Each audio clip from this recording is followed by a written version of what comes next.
everyone, welcome to a new video on the channel. Today we are going to spend some time wrapping up the end of March, but not in the bullet journal itself like we normally do. We're actually going to do the end of March reading update together. So if you don't know what this is, I started a new series on the channel just sharing about the books that I'm reading currently or have finished, and I shared a mid-March reading update. I will link that in the description below. And I shared the first 6 books that I read over the month of March. We're now going to go through the remainder of the list, and I ended up reading 15. So I am aware that this video will be slightly longer than the first, so I'm going to try my best not to waffle on. I think I did that a little bit in the last one.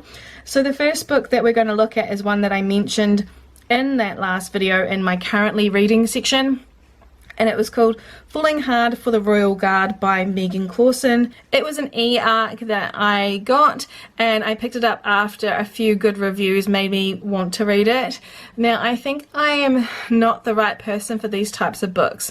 I really enjoy, as a person, things set in England, so I have always enjoyed English music. Being in New Zealand, we are in the Commonwealth, so a lot of our media has been influenced by British music, shows, all that kind of thing. So I always thought that I would enjoy books that are set in a British background or an English background, and I'm finding that the more I pick up set there, the more I'm just not enjoying them. I'm not sure if I'm just not the right reader for them, but the several that I have all not sat well with me, generally because the humour doesn't make much sense to me. It feels really over dramatic, and the characters feel long-winded, or the storyline just drags in places or makes no sense. And that was very much so the case with this one as well. I really didn't enjoy it. I gave it 2 stars, and it was mostly because I didn't enjoy the main character. So Maggie lives in the Tower of London, and she lives with her dad. She's in her mid-20s, and she has absolutely no understanding of what responsibilities are, in my opinion. She's had some rough stuff happen to her, but at the same time, she is an adult, and I really struggled, also as an adult who was older than her, to understand why she wasn't as responsible for her own actions. Like, she never received any consequences for her bad habits, such as turning up to work late, or not even turning up at all. Like, how does she even keep her job? That was the biggest question I had reading this. She also doesn't have the greatest co-workers. They're really awful to her, but I think the author tried to really make her feel like the victim in the situation, and I think there was equal blame there. I really just struggled to like her. She was very unlikable, and it was unfortunate because a lot of the relationships that she had were surrounded by men. She didn't have any supportive female characters in her life. They were all nasty to her. Things like that really don't sit well with me, so it wasn't the romance for me. And I definitely felt like the humour was misplaced, and the drinking culture got to me. There were several issues with this book, so I won't go into them all because I don't want to talk people out of them if that would be something that they would enjoy, but it wasn't for me. The next book I read was French Holiday by Sarah Reddy, and this was also an arc, and I really enjoyed this book until the end. And that's such a shame because I was really liking it, and I ended up having to give it 3.5 stars just because I was so frustrated with the ending, which is such a shame. I sit here and I think maybe I should have still gave it 4 stars because overall I enjoyed the majority of the book. I consumed it in very little time, and this author is always one that I quite enjoy. She does bring in topics that need to have a conversation around them, but does it in a light-hearted way. This one was definitely more light-hearted than the last series I read by this author. So this follows Mary, and unfortunately her best friend was also someone she had a crush on, and she lost him to her sister of all people. They had a whirlwind, suddenly got married situation, and she was obviously quite distraught by this. And so when her godmother offers her the opportunity to go stay in her chateau in France for 3 months Mary decides to take the leap and go and do something completely different for herself to get away from everything at home. And there she crosses paths with Noah, who is someone that she has had quite the misrepresentation of in her head. She believed that he hated her, so she hated him. Obviously, it's more of a miscommunication situation. All the same, I really enjoyed Noah, and I liked how Mary and Noah worked together while they were staying in the chateau. There was a lot of fun happening there, a lot of personal growth, and I really enjoyed the storyline. Unfortunately, I really didn't like the ending, as I mentioned. The unnecessary, angsty moment at the end threw me. Like, I don't see why it needed to happen at all with her sister, and with the best friend, it just felt really out of place and ruined the flow of the book.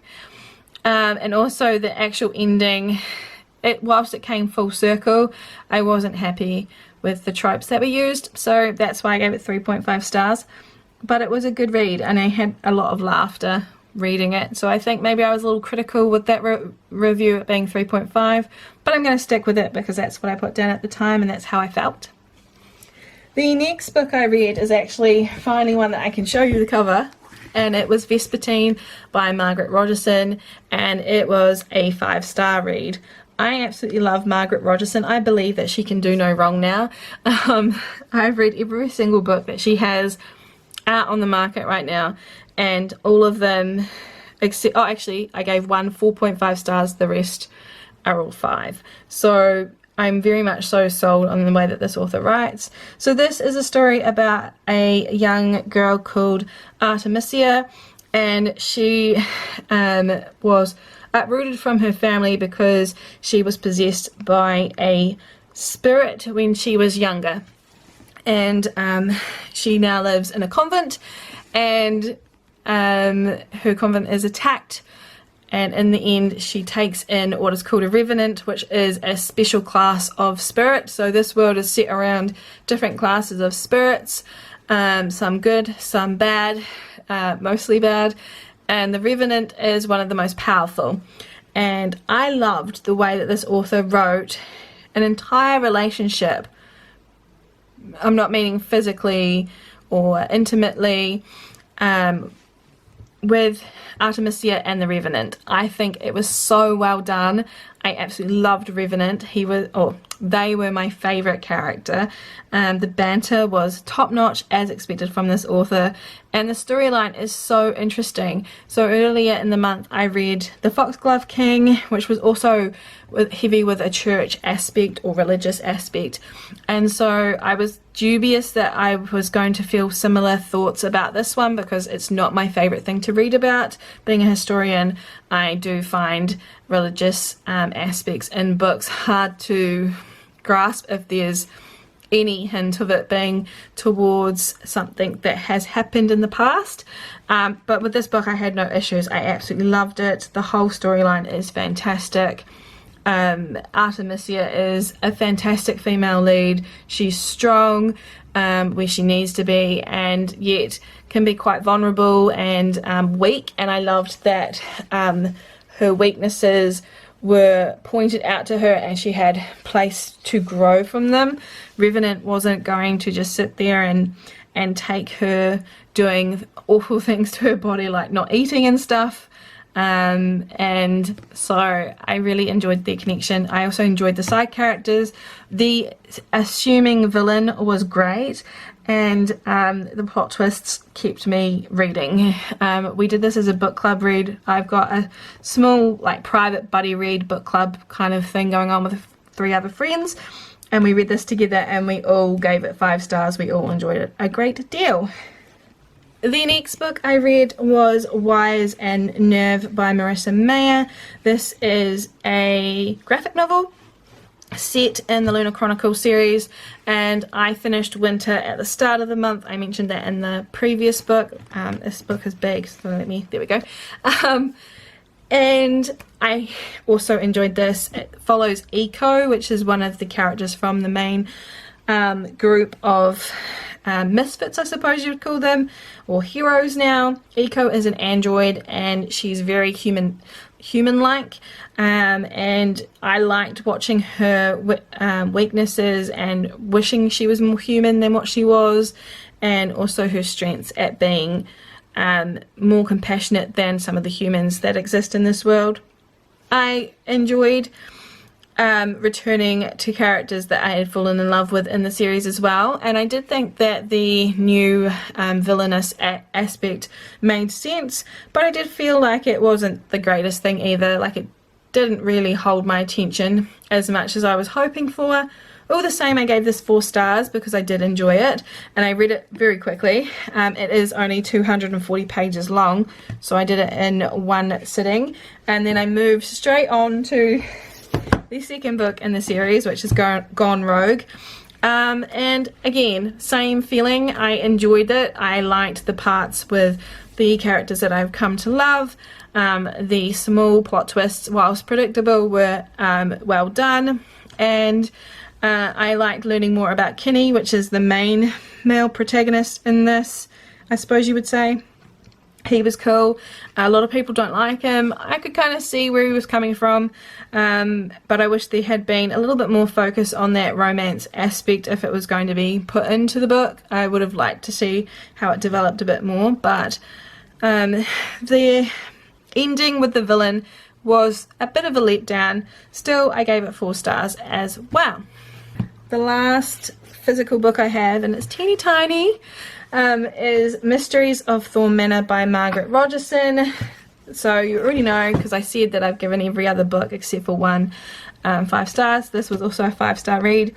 This is the novella set in the Sorcery of Thorn's world, and it continues on from where we left off in the book 1, and it's very delightful. I was not expecting the storyline at all, and I read the synopsis, but I wasn't expecting it to be more focused on the relationship between Nathaniel and Elizabeth, and why the wards around his manor were playing up. I thought the house was delightful, not only because the wards were upset and his ancestry home was reacting to him and Elizabeth getting closer, and propriety being affected and all that, but I just thought it was so cool to have all these magical rooms that would appear and the way that they would deal with them. It was just so fun, and I read it again in one session. I could not put it down, and it was actually meant to be a buddy read from that same group, but I just read it all in one go, and so did my other friend who I've been reading a lot with this year and a bit of last year. We just consumed it, and then yeah, everyone's enjoyed it that's read it. I think we've all given it 5 stars as well. Definitely pick this up if you are a fan of Sorcery of Thorns. A lot of people might not think that the novella is worth it, but I can guarantee you that you will love the depth that it gives you, and it also feels a bit like a stepping stone towards something greater happening in this world. Like, I can definitely see Rogerson continuing with another book in this series, and I'm very hopeful that she will, because the way that she left the ending, I need some more. That's just how it is, and I really need to know when Vespertine's book 2 is coming out, because I need more of that as well. So we've got 3 more books to go. The next one is an audiobook that I read. I borrowed it from the library. It's called As If on Cue by 𝓦𝓱𝓮𝓻, and I gave it 2.5 stars. It was a YA high school set romance. I kind of think you can call it a romance. It was just okay. The main character is the reason why I gave it 2.5 stars. She was just a little bit unlikable. Seems to be a trend that I've got. She, again, didn't get really any major consequences for her actions, except for towards the end. And it took the entire book for her to realise that her way of doing things wasn't entirely right. And whilst I'm glad she had some personal growth, and I did want good things to happen for her, I did find the majority of the book, I found her quite exasperating and quite egotistical and self-centric, which is never a great trait to have in a YA romance for me, contemporary romance. I get it though, she's a teenager. They all think the worst of things and that their whole lives are being ruined. I have a teenager in the house right now. My sister is just turned 17. So some of the aspects that were in the book of the dramatic angst, teen angst, and or the world is ending because I didn't get to do this thing kind of thing, I could see because I've seen it in the house personally. But overall, I didn't find her likable enough for the rewards that she received, and I found the main male character Reed to be a little bit passive towards her, even though he was challenging her along the way. I just think his whole reaction to her was quite passive. Yeah, it's okay. I don't think I would pick up another book by this author anytime soon, but I'm definitely willing to give her another go in the future. Yeah, it filled the time. I started listening to it when I was doing some work for my artwork, and then I continued on with it because I wanted to know what happened next. So I guess it kept me engaged enough, but wasn't as enjoyable as I was hoping it would be. It's set around a drama group and bands, music band. Essentially the school is cancelling the elective arts program because they just don't have the funds, and the only one that gets to stick around is the band because they bring in enough money and attention. So the drama club and all the others that are affected by it sort of band together to make a musical. Well, that was the option they were given. So yeah, that's the main storyline. They're trying to create this musical and work together as a team when they've never really wanted to.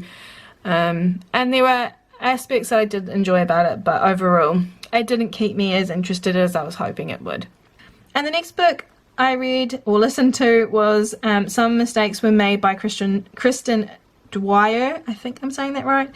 It was an audio book that I listened to right after As If on Cue, and I really enjoyed this one. I gave it 4.5 stars, and the reason I didn't give it 5 was because I was put off by the toxic relationship and the fact that nothing is really delved into in a sense of healing, therapy, that kind of stuff. But the tale that is told in this book is really heart-wrenching. It follows a girl who, for the life of me, I cannot remember her name, and I should. Actually can't remember any of their names. Let me quickly look that up. Ironically, I should have remembered her name because it's actually my last name. So Alice is the main female character, and she has had a really hard life. She is the daughter of two people who have really no point being parents.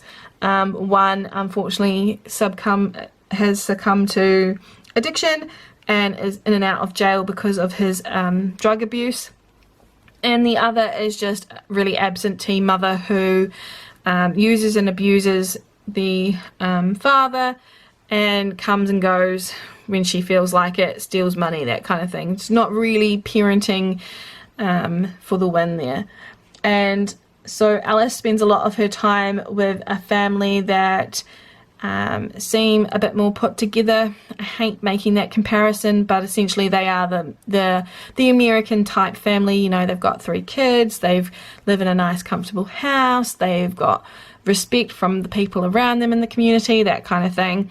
And so Alice battles through wanting to be there because she feels safe. She likes these people, they've taken her in, they care about her more than anyone else does around her, and they want good things for her, they want to support her, and equally feels like she is their charity case, that she doesn't belong, she never will belong, because she comes from this really backward, toxic, addictive world where, you know, she lives in a house where there's no power at times, or there's, you know, no heating and stuff like that. So the poor thing, yeah, there's a lot of trauma in this book, and essentially Alice falls in love with one of the sons, and their relationship has gone their entire childhood.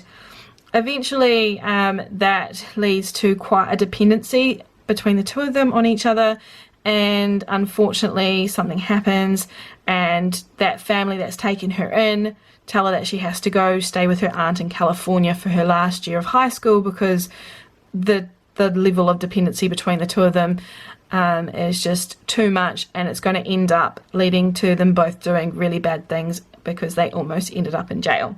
So I won't give away too much more of the storyline, but it's incredibly emotional. I spent a lot of time crying, and whilst I did naturally sit there and think this is so toxic, these kids need to get away from each other, I don't understand their relationship, it was so compelling at the same time, and I was so invested in it. I listened to it all in one sitting. I gave up on everything else I was meant to be doing that day. It was just, yeah, it was really good. I highly recommend it if you're looking for something that's quite emotional, and you're willing to see past that there is this toxic relationship. And I don't think the author intentionally glamorizes the toxicity of the relationship. I think she does teenage angst incredibly well, and I would have liked to have seen a bit more development towards the end, you know, some healing, some therapy perhaps, you know, a bit more investment there, but otherwise it was a great read. So the last book that I read was The Alice Curse by Megan Van Dyke, and it was also an ARC. I am on her ARC team for full transparency, and this is book 3 in the Reimagined Fairy Tales collection. This is set in Alice in Wonderland, obviously, by the title, and the main character, Eliza, is cursed with following in her grandmother's footsteps after her grandmother dies, to be taken, essentially kidnapped, by the White Rabbit, who is also named Finn, and he is the main male character, to Wonderland to solve what is the curse that hangs over Wonderland, and that is who will reign, the Red Court or the White. And for the most part I really enjoyed this. I do think that the curse didn't make a lot of sense until towards the latter part of the book, and I kept asking myself, what is the actual curse? Why does she have to do this? Like, it makes no great deal of sense. There was some level of understanding, but I would have liked to have known a little bit more, and I think that's the only big issue I had with the book. I gave it 4.5 stars because I did enjoy it. I liked Finn and Eliza together. I liked the very clever way of wielding and weaving of words and characters. So Cheshire was there, Mad Hatter, the Hare, you know, like they were all there, Red Queen, and I thought that it was done well. And I liked the addition to the world, the way that Van Dyke set that up. I think she did a great job at trying to take one of the original fairy tales that we all grew up reading and make it something of her own. I think she did a pretty decent job with this one, and that's why I gave it 4.5 stars. Other aspects that I really enjoyed was the fact that in the other 2 books of the series we've had little of the crossover of information. In this one it was nice to see that mentioning of the pixies, because the first book is Captain Hook and Tink, and mermaids and stuff like that, and Neverland was also mentioned. I really like those little injections of Easter eggs throughout to show that this is a series, that she has built up this whole entire world, and there must be some sort of map inside the author's head of how this all goes together. And I think that was really well done. I liked the romance between Finn and Eliza. The ending was a bit weak. That was another main problem I had with it. But overall, I did really enjoy this, and I'm looking forward to seeing what comes out of this series next, because I think we're getting one of my favourite fairy tales, and I'm not sure if it's actual knowledge yet, so I can't say which one it is.